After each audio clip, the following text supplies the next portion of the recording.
Regarde ça, regarde ça. Ils nous prennent en sandwich. Hallucinant. Bonjour à tous et bienvenue dans cette nouvelle vidéo. Aujourd'hui je suis à bord du Sam Simon, l'un des bateaux de l'ONG Sea Shepherd, qui sont en train de mener des opérations au large des côtes françaises pour alerter du sort des dauphins qui sont en train de se faire massacrer. C'est ce qu'on va vous expliquer dans cette vidéo.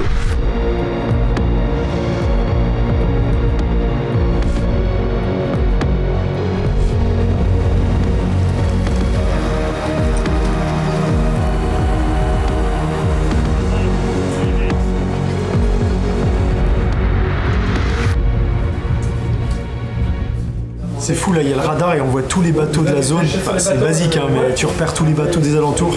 On va aller se renseigner en fait auprès du capitaine où on va exactement, parce que pour l'instant je sais pas quel est le mode opératoire en fait.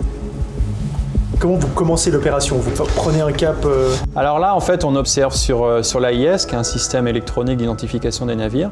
Donc les navires de pêche doivent avoir cet AIS en route. Donc nous, ça nous permet de savoir à quel endroit ils sont.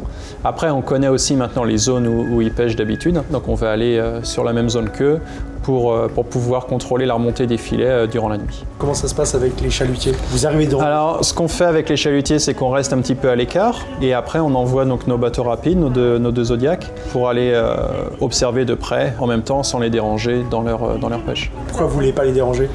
Parce que c'est légal. Enfin, leur activité de pêche est légale. Donc nous, on est là vraiment pour observer, pour voir ce qu'ils font et pour alerter les gens et l'opinion publique sur ce qui se passe. Et on est la seule présence en fait sur la côte ouest et dans le golfe de Gascogne pour monitorer ce qui se passe. Donc oui, c'est une campagne importante parce que personne d'autre n'est là.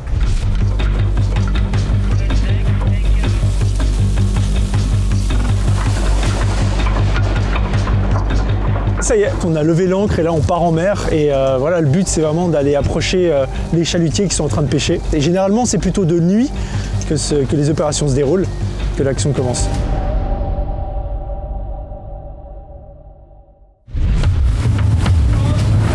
Il est 1h du matin, on s'est levé il y a à peine 10 minutes et on attaque maintenant, l'opération commence.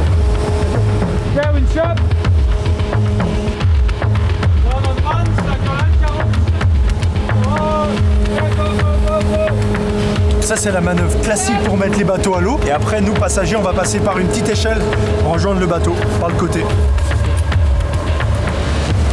Faut pas se rater.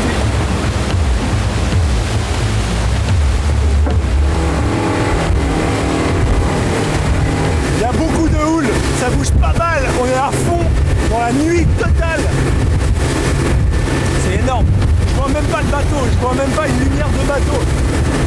Il se sert simplement du radar pour se diriger. Wow, on s'approche gentiment des chalutiers, on commence à voir les lumières.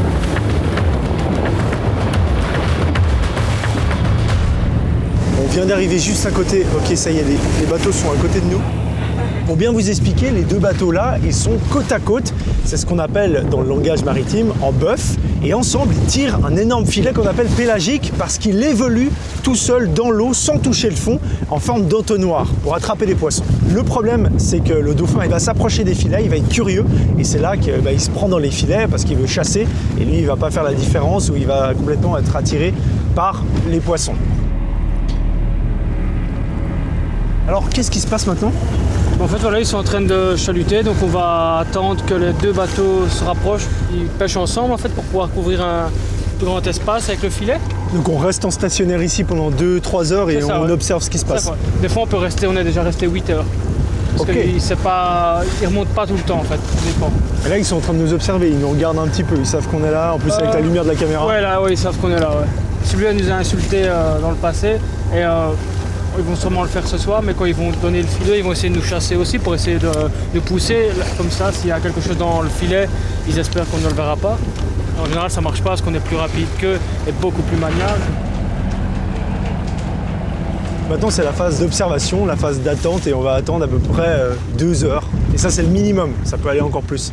Le temps qu'ils remontent les filets.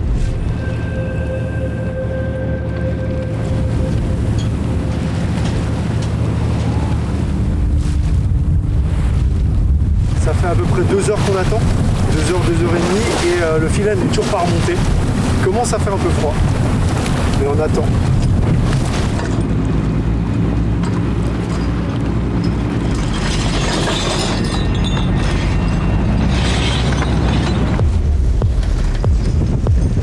Qu'est-ce qu'il fait là? Il fait une manœuvre bizarre, le deuxième. Ils ont relevé, ils sont en train de relever. Film, il y va. Regarde.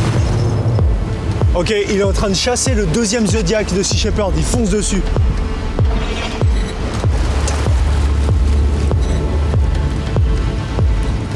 C'est hyper dangereux comme manœuvre ça. Là, en 10 minutes, toute la situation se retourne avec les chalutiers qui commencent à chasser les bateaux de Sea Shepherd et vraiment en mode rien à foutre, toi, ils nous foncent dessus. C'est assez impressionnant, il y a une sorte de tension. Putain, c'est ouf!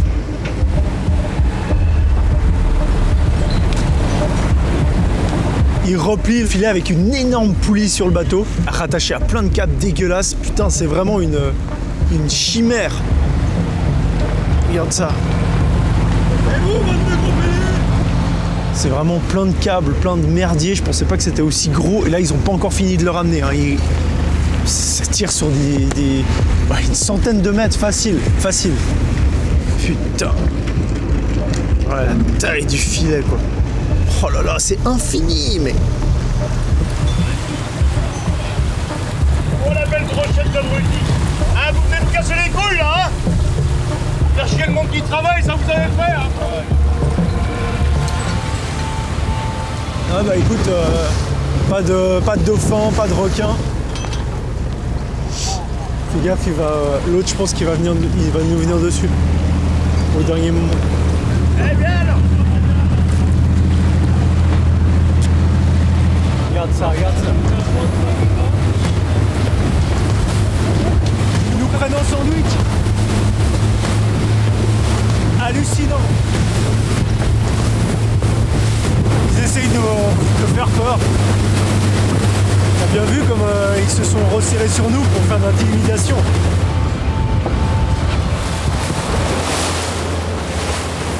C'était assez tendu parce que nous on est tendu, on veut pas voir les animaux dans les filets, on est là pour regarder. Les pêcheurs ils nous insultent, mais voilà, c'est pas incroyable. Ils sont en train de travailler, il faut pas non plus blâmer les gens, c'est pas aussi simple que ça. Bon, il n'y avait pas de dauphin, mais surtout ce qui m'a choqué, c'est qu'il n'y avait aucun poisson.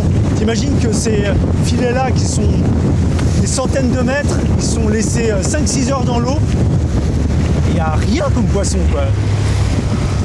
On rentre à la maison.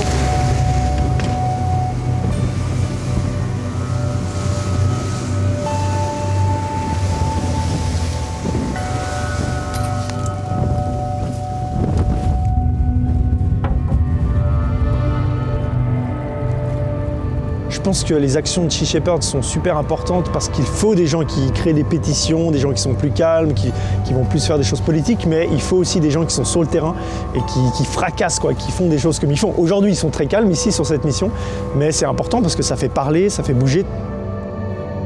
C'est ultra épuisant comme taf. Ils sont tous bénévoles, les mecs sont sur des terres.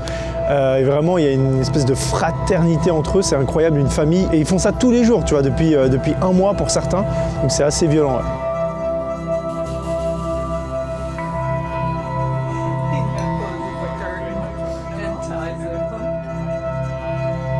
J'avais beaucoup entendu parler de la pêche intensive, mais je ne me rendais pas compte. C'est toujours la même chose, c'est quand tu vois devant toi que tu as une prise de conscience. Je pense que le problème, c'est pas forcément les pêcheurs. Eux, ils effectuent juste les besoins d'une demande, c'est-à-dire de nous, citoyens, qui consommons de plus en plus du poisson. C'est peut-être nous qui devons évoluer et adapter nos méthodes de consommation. Et après, en découle évidemment, tout ce qui est industriel va peut-être se modifier et arrêter d'exister. Pour nous, il faudrait interdire certaines pratiques, certaines techniques de pêche, parce qu'on sait qu'elles ne sont pas sélectives. Je pense qu'on est à une époque où les gens ont envie de savoir d'où viennent les produits qu'ils consomment.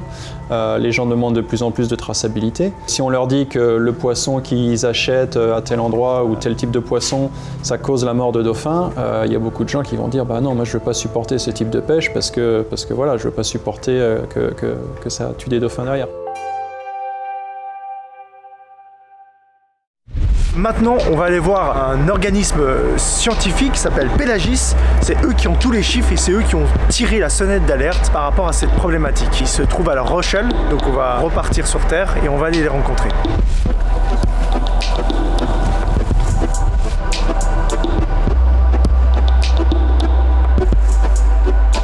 Bonjour. Bonjour, on est dans une salle d'autopsie là. Ces animaux, on les a collectés en mars. Là, s'ils sont encore dans cet état-là, c'est parce qu'on les conserve. Là, on a des individus qui sont à peu près de 10 ans, sur une espérance de vie de 30 à 35 ans. Individus de bonne santé, de bonnes conditions physiques, qui a des hématomes, des coupes nettes, des abrasions, donc une mort traumatique, avec l'apparence de contact filet. Donc voilà ce qui permet de déterminer la mort par capture accidentelle. Ça, c'est notamment du filet de filayeur, une maille de nylon qui est très fine, quoi. Très résistante aussi, hein.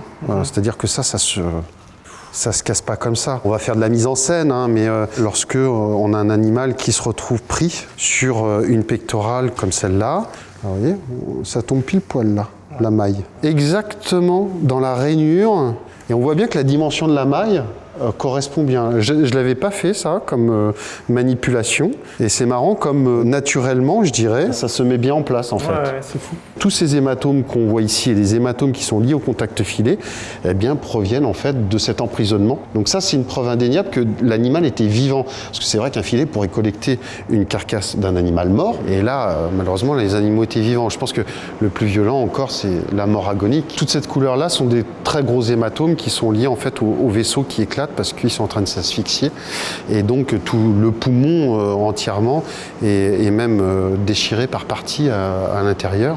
Combien de temps il peut rester un dauphin sous l'eau? 20 minutes?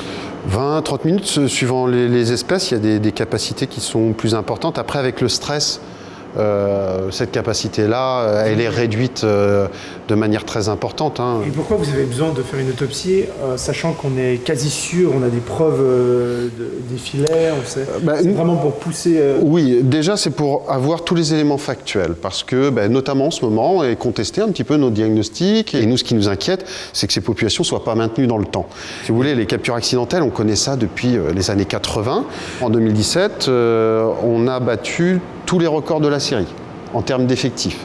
En 2018, on a battu le record de 2017. Ah ouais, et là, alors que la saison, je dirais, où on a cette problématique de capture n'est pas finie, parce que c'est quasiment fin avril, début mai, eh bien, on a déjà dépassé le record de l'année dernière, et très, très largement.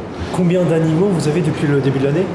Alors, on a une comptabilité de 1200 animaux, hein, c'est-à-dire que le nombre de morts en mer est peut-être multiplié d'un facteur 5. Et là, on pense que ces prélèvements ne permettent pas à la population de se maintenir sur le moyen ou long terme. Les études démographiques démontrent plutôt qu'on pourrait perdre cette espèce dans le golfe de Gascogne à l'échelle de 50 ans. Avec les deux qui sont sur la table, en tout, on en a 9 de collectionnés qui sont en attente d'autopsie. Là, il fait moins 11 en fait. Là. Ok, moins 11, vous les gardez à moins 11? Ouais, on les stocke à moins 11 pour qu'ils soient bien conservés. Et vous avez que du dauphin, hein. Vous avez pas... Ah oui, non, là, il n'y a que du dauphin. Il nous arrive d'avoir des phoques, de faire des autopsies de baleines aussi, mais là, sur le terrain, on ne les emmène pas ici. On véhicule tout ce qu'on peut amener ici, et puis après, tous ceux qui ne peuvent pas être déplacés, on les fait sur le terrain. Dernière question pour vous, c'était comment vous voyez l'avenir en fait? Simplement. Tout simplement, si on reste en l'état, l'avenir pour cette espèce, c'est très inquiétant. Donc nous, l'avenir, moi je le voudrais avec beaucoup d'observation des pêches et on voudrait simplement qu'on travaille ouvertement avec la profession pour aussi les aider à bien gérer leur milieu. Ils savent bien ce qui se passe à bord des bateaux. Il y a de nombre de marins qui savent ce qui se passe. Quand nous on dit les choses, eux ils savent qu'ils ont démaillé du dauphin et mis par-dessus bord. Donc il faut arrêter d'être dans le déni et il faut travailler ensemble pour le bien de tous et qu'on y arrive. Mais on n'est pas encore sur cette pente-là et c'est ce qui est un peu inquiétant à vrai dire. Voilà.